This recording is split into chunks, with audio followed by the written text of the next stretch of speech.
Donc, la deuxième épître de Pierre au chapitre 3, puis on lit à partir du verset 1 jusqu'au verset 10. Donc, je commence la lecture, puis si vous voulez suivre, vous pouvez le faire. Voici déjà, bien-aimés, la seconde lettre que je vous écris. Dans l'une et dans l'autre, je cherche à éveiller par des avertissements votre saine intelligence, afin que vous vous souveniez des choses annoncées d'avance par les saints prophètes et du commandement du Seigneur et Sauveur enseigné par vos apôtres.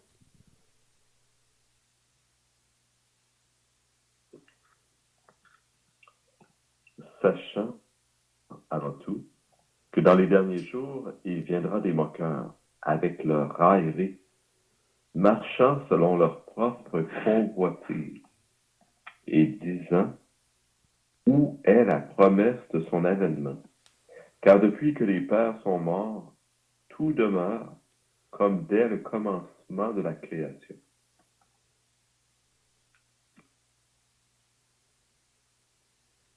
Ils veulent ignorer en effet que des cieux existèrent autrefois par la parole de Dieu, de même qu'une terre tirée de l'eau est formée au moyen de l'eau, et que par ces choses le monde d'alors périt, submergé par l'eau.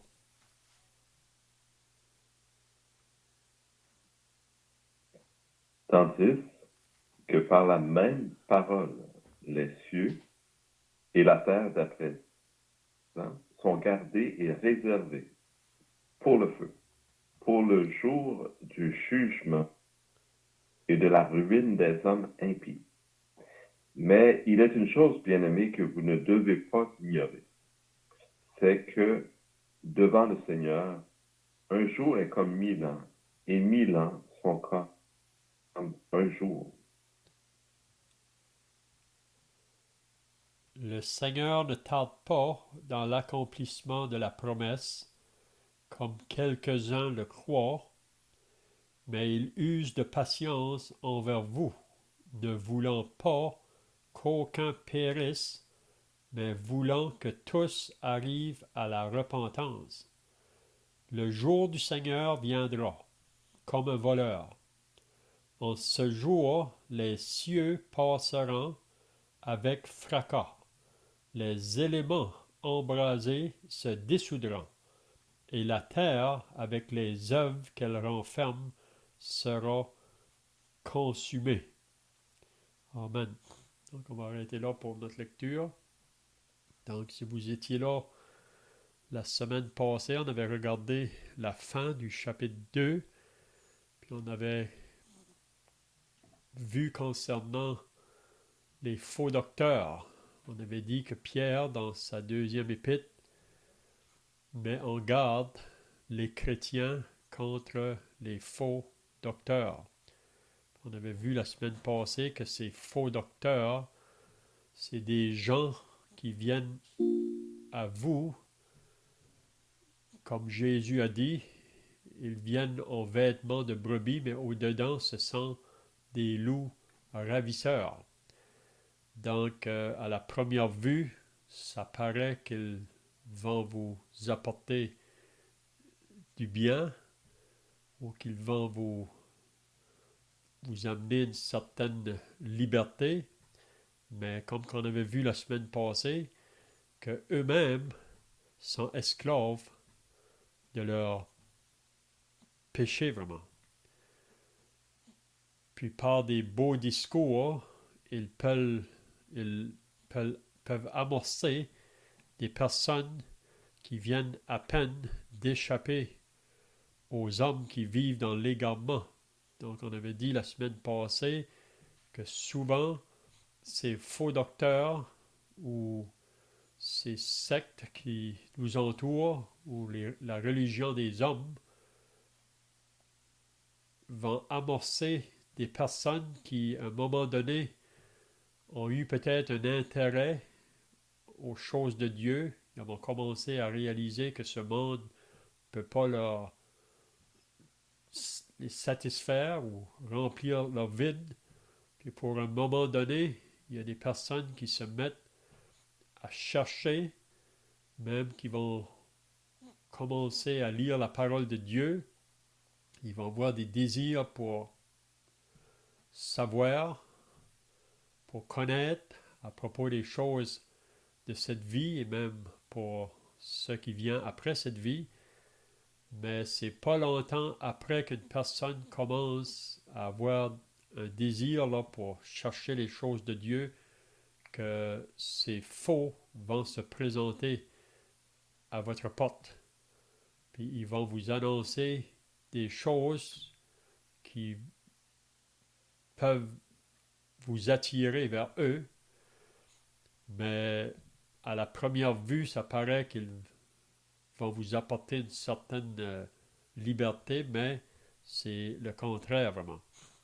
Donc pour un temps, ces personnes-là vont suivre ces personnes-là, même ils vont abandonner beaucoup de choses du monde, mais on avait vu la semaine passée, après un temps, ils retournent de nouveau dans ce qu'ils avaient quitté ou abandonné, puis leur dernière condition est pire que la première.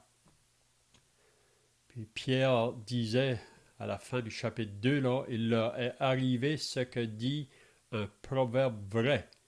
Le chien est retourné à ce qu'il avait vomi, et la truie lavée s'est vaudrée dans le bourbier.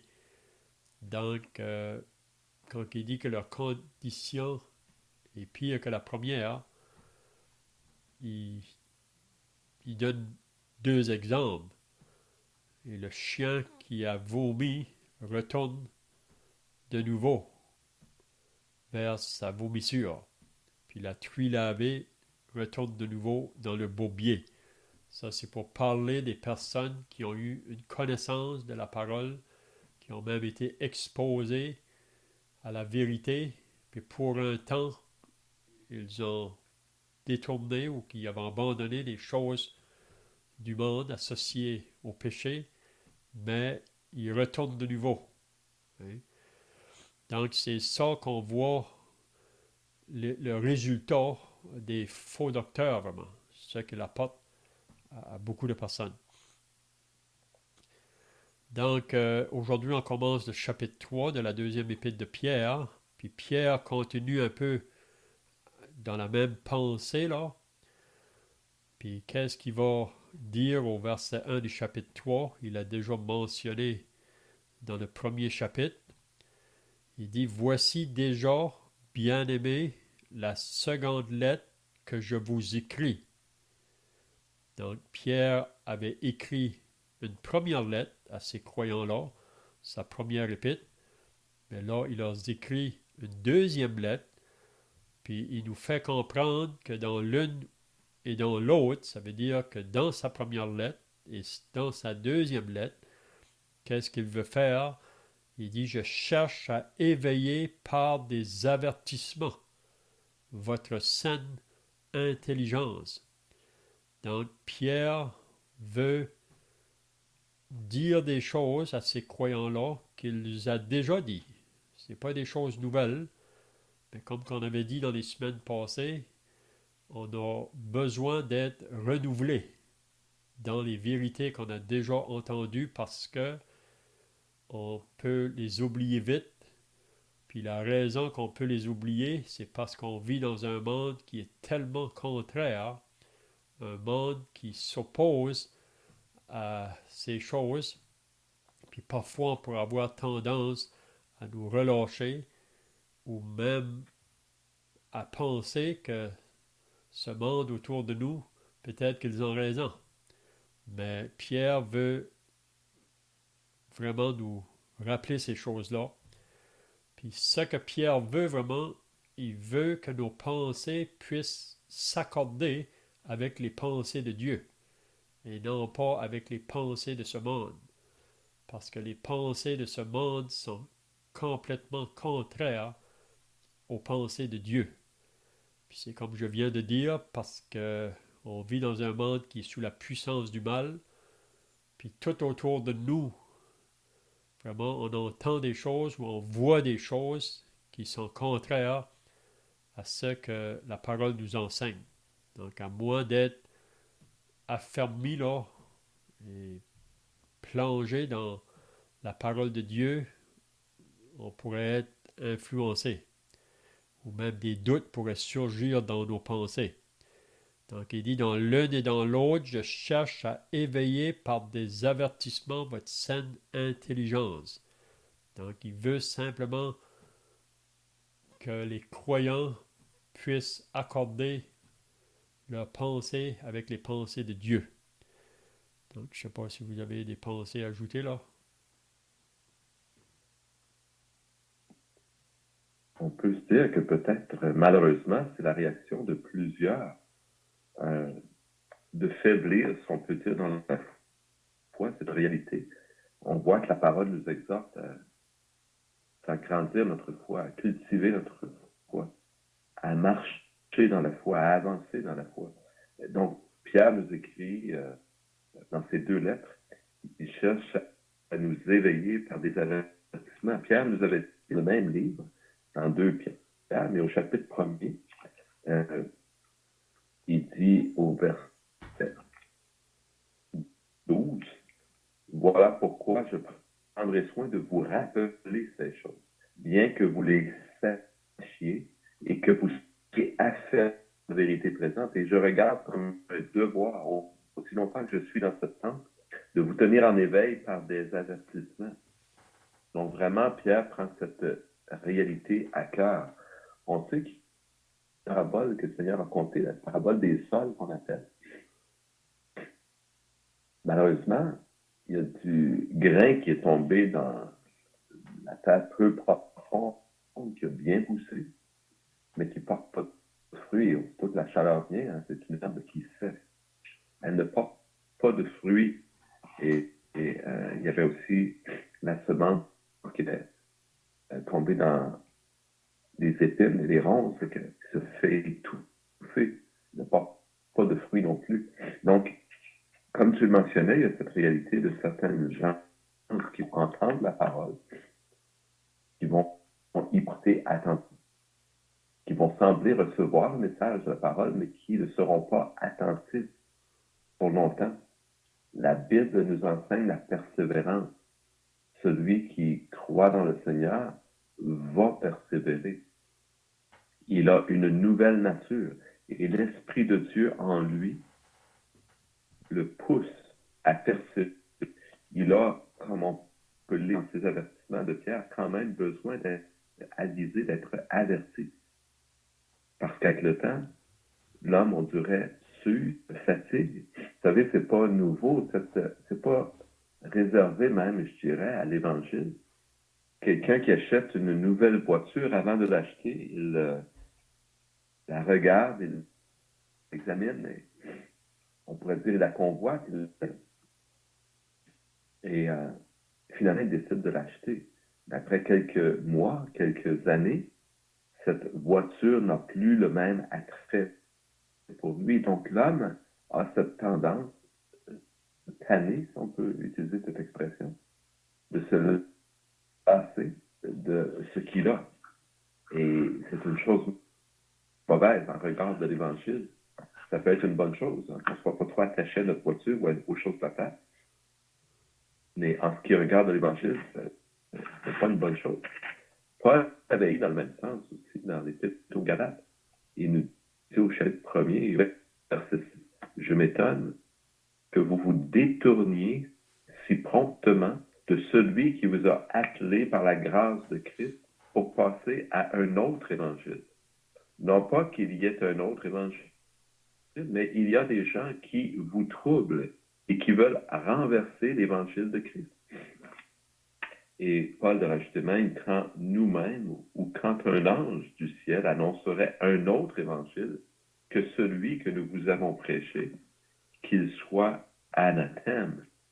Donc, la réalité de ce que Pierre est en train d'enseigner, elle est profondément utile parce que ce n'est pas une chose nouvelle aujourd'hui que les chrétiens ou les croyants se bercent d'illusions, se détournent, se relâchent, ça comme on voudra. Et Pierre nous dit qu'il cherche à éveiller par des avertissements notre saine intégrité. Vous savez, on a lu que c'est pas par une volonté d'homme que les prophéties ont jamais été apportées. Et c'est soufflé, c'est dirigé par le Saint-Esprit que ces choses ont été apportées. Et on doit se souvenir de cette vérité, de cette réalité, de ce que Dieu lui-même nous parle par sa parole. Et ne point s'habituer, ne point se lasser, et surtout persévérer, continuer à avancer dans ce monde. Comme tu le mentionnais, Léon, il y a beaucoup d'attraits dans ce monde et les chrétiens sont un petit nombre. Les croyants sont un très petit nombre, malheureusement. Le Seigneur en a parlé, hein, large et spacieux, le chemin qui mène à la perdition, et étroit et serré, le chemin qui mène à la vie. Et les croyants sont un très petit nombre et il y a cette tendance aussi dans le cœur humain à regarder au nombre, comme si le nombre était garant de la vérité.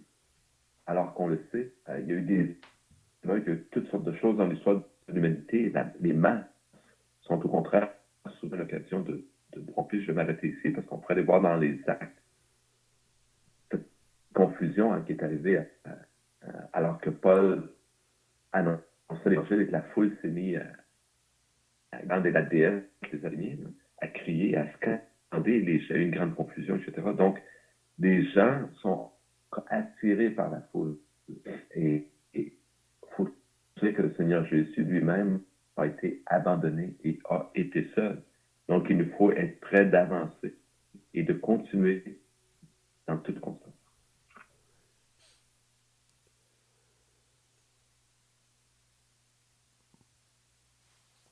C'est bien, même aussi qu'il faut réaliser que nous avons cette nature en nous qui est la chair, qui est contraire aux choses de l'Esprit de Dieu. Puis la chair vraiment nous fait la guerre à chaque jour. Donc c'est pour ça qu'il faut vraiment être déterminé de vouloir maintenir même les choses qu'on a entendues dans le passé parce que on est facile à vouloir oublier ces choses. Donc, ce que Pierre enseigne ici, ou écrit dans sa deuxième épître, c'est pas des choses nouvelles, c'est des choses qu'il a déjà enseignées, mais il veut leur rappeler ça. C'est comme j'ai dit au début, c'est parce qu'il veut que nos pensées soient accordées avec les pensées de Dieu. Parce que si nos pensées ne sont pas accordées avec les pensées de Dieu, donc on va aller vers les pensées du monde autour de nous. Donc le verset 2, il va dire « afin que vous vous souveniez ». Donc il veut qu'ils se souviennent. C'est pas se souvenir des choses qu'ils n'ont pas connues. Ils ont connu ça, mais il veut les ramener de nouveau à ces choses-là. Afin que vous vous souveniez des choses annoncées d'avance par les saints prophètes. Donc les prophètes ont parlé autrefois. Ils ont annoncé des choses de la part de Dieu. Donc Pierre veut que les chrétiens à qui il écrit se souviennent de ces paroles-là et du commandement du Seigneur et Sauveur enseigné par vos apôtres. Donc on voit les prophètes de l'Ancien Testament qui en parlaient, puis le Seigneur qui est venu par la suite, ensuite les apôtres qui ont continué dans la même pensée là. Donc on sait que l'Épître aux Hébreux nous dit au chapitre 1 que Dieu autrefois nous a parlé par les prophètes, Maintenant, il nous parle par le Fils. Donc, il faut se souvenir de ces paroles-là. Il faut que nos pensées soient immergées, si on peut dire, dans ces choses qui ont été annoncées par ses prophètes, puis le Seigneur lui-même, puis ses apôtres. Et même les premiers chrétiens, on lit dans les Actes au chapitre 2, ils persévéraient dans l'enseignement des apôtres. Donc c'est bien de toujours revenir là. Il y a tellement de confusion dans le monde aujourd'hui, même beaucoup de choses qui sont écrites qui nous feraient penser que c'est en accord avec la parole, mais quand on lit attentivement, souvent, ça nous détourne de la parole. Donc, il va dire au verset 3 maintenant, sachant avant tout que dans les derniers jours, donc vous savez qu'on est dans ces derniers jours, il viendra des moqueurs avec leur raillerie, marchant selon leur propre convoitise. Donc Pierre rappelle aux chrétiens qu'il va venir des moqueurs qui marchent selon leur propre convoitise. On pourrait dire que Pierre revient de nouveau là, on pourrait dire à ce qui est écrit dans le chapitre 2 concernant ces faux docteurs. Donc, il va venir des moqueurs avec leur raillerie. Ils marchent selon leur convoitise, puis eux, ils disent, où est la promesse de son avènement? Car depuis que les pères sont morts, tout demeure comme dès le commencement de la création. Donc, ils se moquent, ils ridiculisent les croyants qui disent que Jésus revient, mais pour eux, où il est, ce Jésus que vous dites qu'il revient? Hein? Donc, ils se moquent de ça. Ils vont se moquer de ça, puis ça, c'est pas nouveau. Hein? C'est pas nouveau. Peut-être qu'on pourrait lire un passage dans Ézéchiel qui nous dit que ces choses-là se faisaient dans les jours d'Ézéchiel. Donc, c'est longtemps passé. Si on va dans Ézéchiel 12,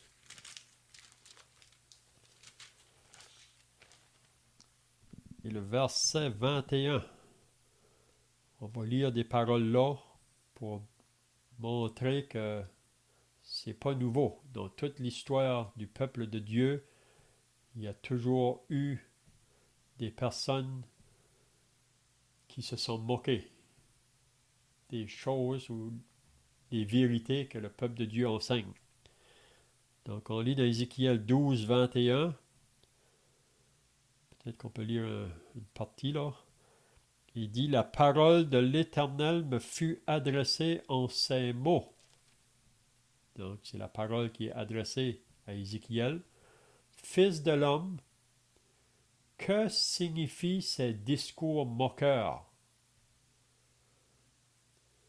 que vous tenez dans le pays d'Israël? Les jours se prolongent et toutes les visions restent sans effet. Donc ça se faisait dans ces jours-là aussi, pour dire que la parole de Dieu ne s'accomplit pas. Mais là, il va dire, c'est pourquoi dis-leur, ainsi parle le Seigneur l'Éternel. Je ferai cesser ces discours moqueurs. On ne les tiendra plus en Israël.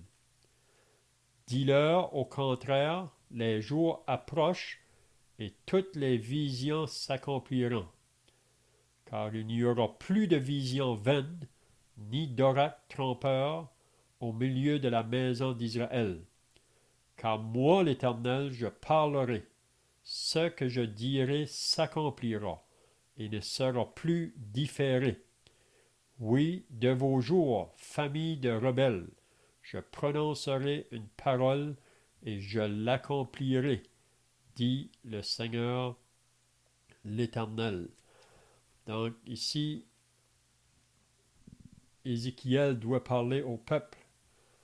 Puis une des raisons, souvent, qu'on voit que le monde en général va se moquer de ce que la parole de Dieu nous enseigne, c'est parce que, comme dans les jours d'Israël, il y avait aussi des faux qui se sont élevés. Puis ils ont prononcé des choses, mais qu'ils ne sont jamais accomplies. Parce que ces faux-là ne sont pas envoyés de Dieu. Ils prétendent être des envoyés de Dieu. C'est un peu comme on voit dans 2 Pierre, là. Les faux docteurs qui viennent, ils se disent d'être des envoyés de Dieu, mais leur parole vraiment n'a pas d'accomplissement. Donc, le peuple, ou le monde en général qui écoute ces personnes-là, donc ils disent, parce qu'ils croient que ces personnes-là annoncent des choses qui viennent de Dieu, mais ça s'accomplit pas. Donc ils disent, si c'est ça Dieu, on ne veut pas ça, on veut pas ça. Mais Dieu a parlé, puis il parle encore aujourd'hui. Puis c'est toujours par le moyen de sa parole, puis par ses serviteurs qui sont fidèles pour annoncer le message. Donc, on vit dans un monde aujourd'hui qui veut nier que Jésus revient. Et même, ils se moquent de ça. Ils ridiculisent ça. Mais là, Pierre veut affermir les croyants de ne pas se laisser détourner par ces moqueurs. Donc, sachant avant tout que dans les derniers jours, il viendra des moqueurs avec leur raillerie, marchant selon leur propre convoitise, puis ils disent, où est la promesse? Et depuis que nos pères sont morts, tout demeure comme dès le commencement de la création. Donc, ils veulent simplement ignorer des choses. Donc, je ne sais pas si vous avez d'autres pensées ici.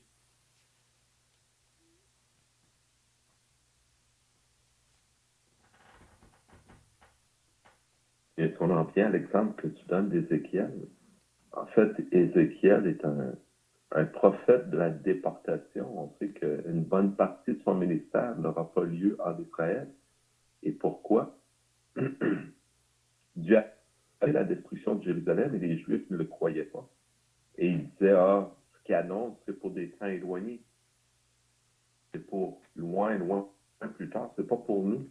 Mais ils se sont trompés. Ce que annonçait Ézéchiel est arrivé. Et c'est Nebuchadnezzar qui a détruit, qui a fait captive la ville de Jérusalem, qui a monté un siège contre cette ville et qui l'a vaincu. Et non pas une fois, et non pas 2 fois, mais bien 3 fois la ville a été détruite.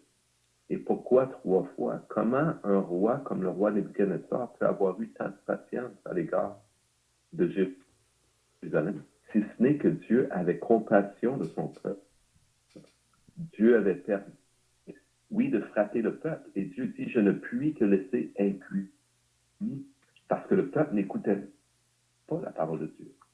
Et Dieu a été obligé de frapper les Juifs pour qu'ils réalisent que c'est sérieux et que sa parole est vraie. Et il a quand même mis dans le cœur de Nebuchadnezzar cette grâce. Donc, la ville n'a pas été complètement détruite. Ils ont pris des grains, etc. Bon, on venait une deuxième fois. Pourquoi? Parce que le roi Sédécias, qui avait été nommé, s'est rebellé, qui a été nommé roi, s'est rebellé contre le roi de Babylone et n'a pas tenu sa parole ou sa promesse.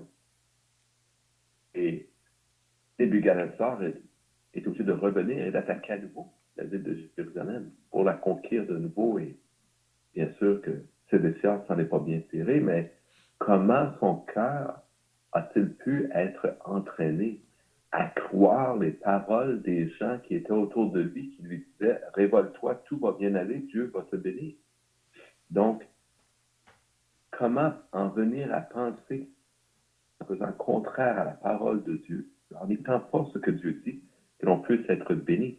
Et la seule raison pourquoi Jérusalem n'avait pas été davantage détruite, c'est parce que Dieu a compassion. Dieu ne prend pas plaisir à châtier son peuple, mais Dieu se voit dans l'obligation de le faire 1 fois et 2 fois et même 3 fois. Donc, le peuple avait cette espèce de confiance qu'il en ferait autrement que ce que Dieu avait dit. Et ça, c'est de la puissante folie. Il vient aussi d'une certaine confusion, parce que comme tu l'as mentionné, il y en avait d'autres qui annonçaient la paix à Israël. Il y en avait d'autres qui l'ont dit que la ville ne serait pas attaquée, qu'elle ne serait pas détruite. Et le cœur de l'homme a curieusement eu cette tendance de croire ce qui lui paraît le plus plaisant, le plus agréable. Et donc, on voit dans la parole que les jugements annoncés par Dieu ont bel et bien eu lieu, qu'ils ont pris place, comme Dieu l'avait annoncé. Et c'est exactement ce que Pierre nous rappelle. Il viendra dans les derniers temps des moqueurs. Hein, ils vont dire quoi? Où est la promesse de son avènement? Car depuis que les pères sont morts, tout demeure comme dès le commencement de la création.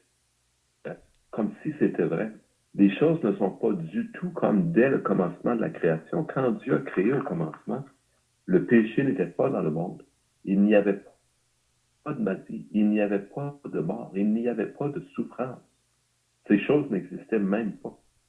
Et eux n'étaient pas là au commencement de la création, mais Dieu, lui, il était là. Il nous rend témoignage des choses par sa parole. Il nous dit la vérité et nous devons de nous souvenir de cette vérité. Parce qu'aujourd'hui, on nous enseigne toutes sortes d'autres choses, comme quoi le monde se serait entre autres créé par lui-même. Et les gens se moquent de nous, comme je le faisais moi-même autrefois, car j'ai cru en ces choses, moi, autrefois. J'ai été entraîné dans ces choses, moi aussi, autrefois, alors que j'étais à l'école, etc. Donc, c'est vraiment ce qui est. Tout demeure comme dès le commencement. La Terre existe depuis des millions, des milliards, voire des milliards d'années, qui étaient 5 points, quelques milliards d'années, 4,5 milliards d'années. Et ça ne changera pas. C'est comme ça. Puis la Terre va exister encore pendant des d'années. C'est ce qu'ils nous disent. Puis la vie continue. Or, aujourd'hui, on nous parle du réchauffement climatique et de la crainte qu'ils ont de voir la planète suffoquée par la chaleur à cause de bon. Mais il en demeure pas moins que pour eux, Dieu n'est pas dans. Dieu n'existe pas. Dieu n'est pas la solution à leurs problèmes. Alors que la réalité, c'est que Dieu nous dit la vérité et que cette vérité, c'est que la terre d'à présent est réservée pour le jugement, que Dieu a déjà bouleversé la terre avec le déluge et que le jugement de Dieu est certain et qu'il vient sur la terre. On doit être avisé de ces choses et garder ces choses chaudes dans notre esprit. Et c'est l'esprit de la lettre de Pierre. En fait, Pierre nous parle de faux prophètes, et on l'a déjà mentionné, on l'a vu dans chapitre 2, mais il y a autre chose. Il y a, oui, les faux prophètes, mais il faut réaliser qu'il y a dans le cœur de l'homme une réceptivité au mensonge. L'homme est apte, est comme, on pourrait dire, désireux de croire le mensonge plutôt que la vérité. L'homme peut mettre confiance dans toutes sortes de choses et malheureusement ne mettra pas sa confiance dans la parole de Dieu. Donc c'est, imaginez-vous l'insulte pour Dieu, lui le créateur, le souverain, et on met de côté sa parole pour croire à la place ce que disent les hommes, ce qu'annoncent les hommes, ce que croient les hommes, parce qu'ils étaient présents lors de la création, si ce n'est Dieu qui a créé. Et Dieu a créé l'homme, mais ces hommes ne sont pas. Nous n'étions pas là. Et le témoignage de ce qui est arrivé au commencement, nous ne pouvons pas l'inventer. Nous ne pouvons pas savoir, sauf en écoutant ce que Dieu dit. Alors nous pouvons savoir ce qui est arrivé et donc regarder aussi en avant parce que Dieu nous annonce ce qui s'en vient devant nous. Et si on regarde dans le passé, et c'est ce que Pierre va faire dans les versets qui suivent, on voit le jugement de Dieu. Et on peut donc regarder dans le futur et Dieu annonce encore le jugement de Dieu. Parce que Dieu va juger le péché. Dieu ne prend plaisir, mais Dieu est à juger, je veux dire. Mais Dieu est patient et il attend, comme je l'ai mentionné avec Ézéchiel et Jérusalem, Dieu n'a pas pris plaisir à juger son peuple, mais il doit le faire parce qu'il est Dieu, parce qu'il est juste, parce qu'il est vrai. Et ce jugement, donc, que Dieu annonce, va certainement venir sur la terre. On peut y croire à 100%. Ces choses sont vraies. Et si on y croit, Pierre nous dit, je cherche, ce premier, à éveiller par des avertissements votre saine intelligence. C'est sain, c'est logique, c'est le bon sens de porter attention à ces choses et de détourner notre oreille du mensonge pour nous tourner vers la vérité. Ce n'est pas quelque chose d'illogique, de quelque chose d'insensé. Au contraire, c'est quelque chose qui n'est pas malsain, mais qui est sain, qui est bon pour l'homme, de s'attacher à ce qui. Donc, c'est l'essence de la parole que Pierre nous annonce finalement. Il y a des gens qui annoncent des fausses prophéties, des fausses choses. Et dans le cœur de l'homme, il y a comme ce désir, cette tendance naturelle à croire ce qui est faux au lieu de croire ce qui est vrai et à se détourner de la vérité au lieu de s'attacher à la vérité. Et ceux qui sont loués pour leur foi, les exemples qu'on a, ce sont ceux comme Noé qui, malgré l'adversité, se sont attachés à la vérité. Et en lisant la parole, on voit qu'il aurait réservé une place d'honneur, si on peut dire, à cause de leur foi, parce qu'ils ont cru en Dieu, en la vérité. C'est ça que Pierre veut rappeler au verset 5 et 6. Comment il dit ils veulent ignorer. Donc le monde veut rester dans l'ignorance. Mais il y aura, devant le jugement de Dieu, là, à la fin, Dieu tiendra pas compte des temps d'ignorance. Beaucoup de gens aujourd'hui veulent rester dans leur ignorance parce qu'ils veulent continuer à penser comme qu'ils pensent vraiment. Mais ils veulent ignorer en effet que des cieux existèrent autrefois par la parole de Dieu, de même qu'une terre tirée de l'eau est formée au moyen de l'eau, et que par ces choses, le monde d'alors périt submergé par l'eau. Donc, dans la génération de Noé, le monde n'était pas différent du monde dans lequel on vit aujourd'hui. Et on lit que dans les temps de Noé, la méchanceté des hommes était grande sur la terre, le cœur de l'homme était porté vers le mal, la terre était corrompue, elle était pleine de violence, donc c'est pas différent avec aujourd'hui. Puis Dieu, avant de juger la terre du temps de Noé, il a averti les gens de ce temps-là. Puis il a utilisé Noé comme prédicateur pour annoncer le message. Mais le monde a resté incrédule. C'est seulement sa famille qui a cru à son message et qui ont rentré dans l'arche. Le déluge est venu. Donc Pierre ramène ces choses-là aux croyants pour leur faire comprendre que ce qui est arrivé du temps de Noé va arriver la même chose à la fin. Même Jésus l'a dit dans Matthieu 24. Puis il nous dit que tandis que par la même parole, donc la parole qui a parlé autrefois, aujourd'hui encore elle parle, la même parole, les cieux et la terre d'à présent sont gardés et réservés pour le feu, pour le jour du jugement et de la ruine des hommes impies. Donc, on va vers ces jours-là. Pour moi, ces jours-là vont bientôt prendre place, que ce monde va être sous le jugement de Dieu, puis ce monde est réservé pour le feu. Mais là, Pierre vous nous dire, mais il est une chose, bien-aimée, que vous ne devez pas ignorer. Donc, la raison qu'il y a beaucoup de gens qui disent cela ne va pas arriver, qu'ils se moquent de ces choses-là, c'est parce que Jésus nous a dit il y a 2000 ans passés, il a dit à ses disciples qu'il allait revenir, mais parce qu'il n'est pas encore venu, les gens autour utilisent ça pour dire la parole ne va pas s'accomplir. Parce que depuis qu'ils nous ont dit ça, hein, Mais il est une chose, bien-aimée, que vous ne devez pas ignorer, c'est que devant le Seigneur, un jour est comme 1000 ans et 1000 ans sont comme un jour. Donc pour Dieu, Dieu ne voit pas comme nous. Pour nous, ça fait longtemps que Jésus a mentionné ces paroles. Mais pour Dieu, c'est juste comme si c'est 2 jours passés. Hein?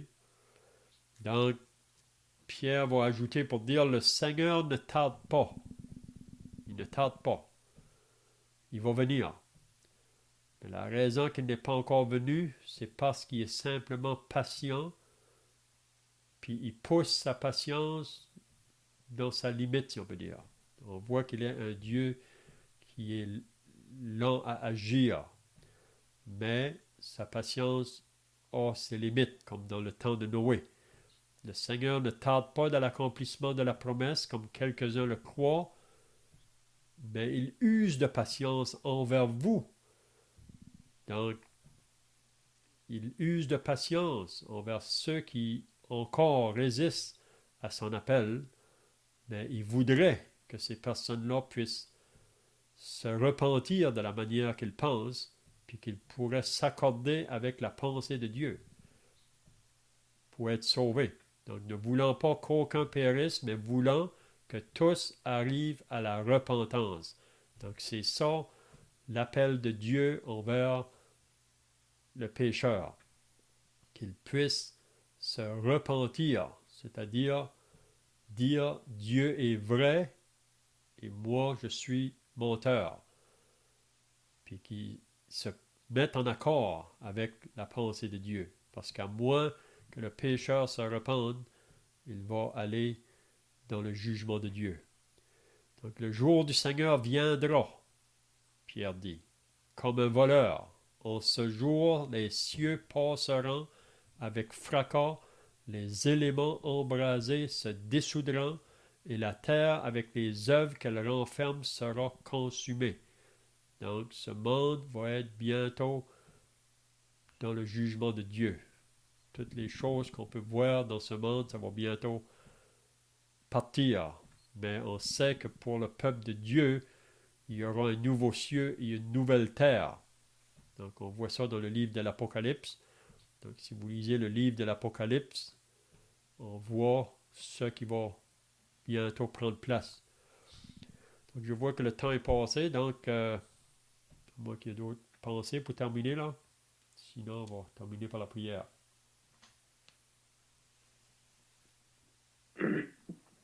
Peut-être juste dire rapidement que le jugement de Dieu sur terre est annoncé depuis longtemps. Si on retourne, peut-être tu le feras la prochaine fois, je ne sais pas ce que tu avais comme plan exactement, Léon, mais si on va voir dans les prophètes de l'Ancien Testament, tout à l'heure, tu as parlé du jour de l'Éternel, et Dieu parle du jour de l'Éternel, un jour terrible, un jour de jugement. Et comme on l'a mentionné aujourd'hui, en fait, Dieu est patient. Dieu ne désire pas de juger. Dieu ne prend pas plaisir à juger. C'est pourquoi il est patient. Il désire que les gens se repentent plutôt. Et depuis l'Ancien Testament, Dieu annonce ce jugement qui est inévitable parce que l'homme est coupable. Dieu ne peut pas laisser le péché impuni. Et on vient de lire cet exemple de Noé qui est mis sous nos yeux. Ça nous montre que Dieu juge effectivement, et on pourrait trouver d'autres exemples. Mais le plus grand exemple du jugement de Dieu, c'est Jésus sur la croix. Ça n'a aucun sens que Christ meure sur la croix. C'est une chose insensée de penser que Jésus pourrait mourir sur la croix. Si on ne connaît pas et si on ne croit pas le jugement de Dieu, en fait, encore une fois, Dieu attend avant de juger. Dieu ne prend encore une fois pas plaisir à juger. Dieu veut non juger, mais il veut pardonner. Mais Dieu qui est juste ne peut pas pardonner s'il n'y a pas de paiement fait pour le péché. Et voilà pourquoi Christ est mort sur la croix. Dans l'amour que Dieu a pour nous, Dieu a même sacrifié son justice pour nous éviter ce jugement, pour s'assurer qu'il n'aura pas à nous rejeter et à nous condamner. Dieu nous appelle à croire en son Fils. Et ce jugement de Dieu est d'autant plus certain qu'il a jugé son propre Fils afin de ne pas avoir à nous juger nous. Tout cela se tient. Le témoignage de l'Ancien Testament qui nous montre la patience de Dieu, son désir de ne point juger, mais son devoir de juger, c'est ce qui se répète dans le Nouveau Testament en Jésus-Christ. Et on peut voir ces choses, on peut les comprendre. Et c'est pourquoi, dans le verset premier encore, Pierre nous disait, du chapitre 3, il veut éveiller notre saine intelligence. Nous sommes capables de comprendre, de voir ces choses-là. Ce n'est pas le fruit du hasard, ce n'est pas une chose incompréhensible, inintelligible qui nous est annoncée. Au contraire, c'est une intelligence saine que de croire ce que Dieu dit et de voir et de comprendre cette vérité et de regarder à la croix nous enseigne encore ce terrible jugement de Dieu qui viendra inévitablement sur l'humanité. Et on se doit, Dieu le fait, il nous appelle, on se doit de se cacher dans le Seigneur Jésus, de nous réfugier en lui pour être protégés de la colère à venir.